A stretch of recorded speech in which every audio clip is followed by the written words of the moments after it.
It is important to draw wisdom from many different places. If we take it from only one place, it becomes rigid and stale.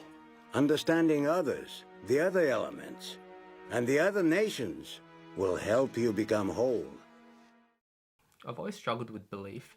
So whether it's in a spiritual context or whether it's in the context of life, for example, when I look around and I see people achieving amazing things, traveling the world and working their dream jobs, I always felt a bit guilty that I didn't seem to have this level of faith and belief as people around me. And so that's why I really wanted to take the time to make this video and to really try to understand faith and belief. So the way that I want to do this is, as the quote in the beginning of the video says, to draw wisdom from many different places. So I'm going to attempt to try to understand faith and belief in the context of self-help, scripture, and even through mathematics and nature.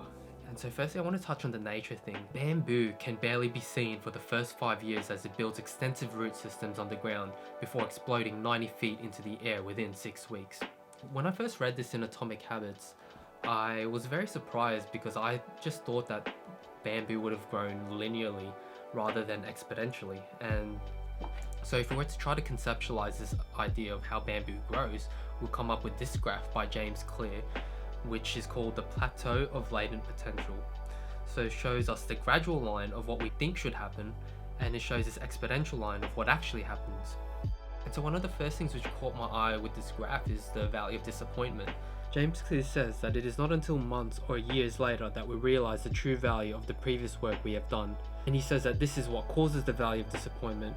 And when I look back in my life, when I wanted to try something new, I'd always quit within a few days or weeks after I don't see any visible results. I want to ask, how do you get over the valley of disappointment?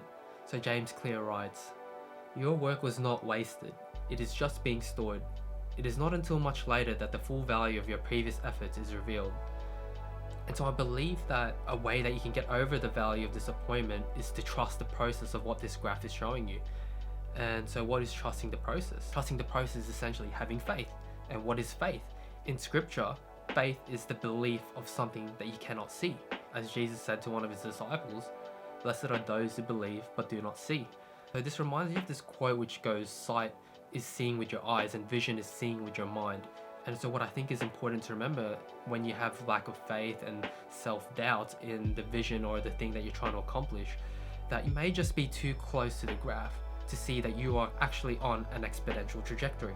Also, if we take a look back at the graph, an exponential curve is basically the compounding effect. So this is a funny parallel which I thought of that actually parallels a Bible verse. And the Bible quote is Matthew verses 25 to 29, which goes, "To those who have, more will be given. To those who have not, everything will be taken." And it's an interesting thing, like it's even been adopted by economists as a principle, and they call it the Matthew principle, which they've simplified to basically say that the rich get rich and the poor get poorer. And so I want to draw parallels between this ancient wisdom and mathematics with the mind of Albert Einstein. And so I don't think it's a coincidence that one of the greatest minds that's ever lived, Albert Einstein, has said that compound interest is the 8th wonder of the world. And when he says compound interest, I don't think he means this in the financial sense. I think he means this in the sense of all universal aspects. And also Albert Einstein has been quoted to say that imagination is everything. It is the preview of life's coming attractions. And so what does he mean by that? What is imagination? So tying it back with scripture, imagination is the belief in something that you cannot see. So as I said, sight is seen with your eyes, vision is seen with your mind. The belief in something you cannot see, that's imagination. And what does imagination tell you? So when you're too close to the graph to see the exponential trajectory, imagination tells you that you are on the exponential trajectory, that it's a preview of life's coming attraction. That is essentially a different way of conceptualizing belief, which Albert Einstein provides us. And I think it's really so interesting that when we draw wisdom from many different places, they all seem to point to the same thing. And so there's this quote I really like, which goes, "All religions, art, and sciences are branches of the same tree." So I believe that all these little hints from these different sources, they all reinforce the idea of the laws of the universe, which we're trying to discuss, of, basically that compounding effect, that graph. And I believe that an understanding of these laws of the universe can help us navigate through the world to achieve what we define as success for ourselves. And also, as this wisdom is just scattered everywhere in all these different sources. I believe that it's just hidden in plain sight. It's just up to us to take the time to slow down and reflect and to see the patterns in nature, to learn from it. And so as Paulo Coelho writes in The Alchemist, in order to find the treasure, you will have to follow the omens. God has prepared a path for everyone to follow. You just have to read the omens that he left for you. One other correlation which I've seen with this graph is how entrepreneurs work. For instance, Robert Kiyosaki and his wife Kim Kiyosaki, when they were starting off, they were broke. I think there was even a period of time when they were living in their car and everybody was just telling him, get a job, then you'll get paid like normal.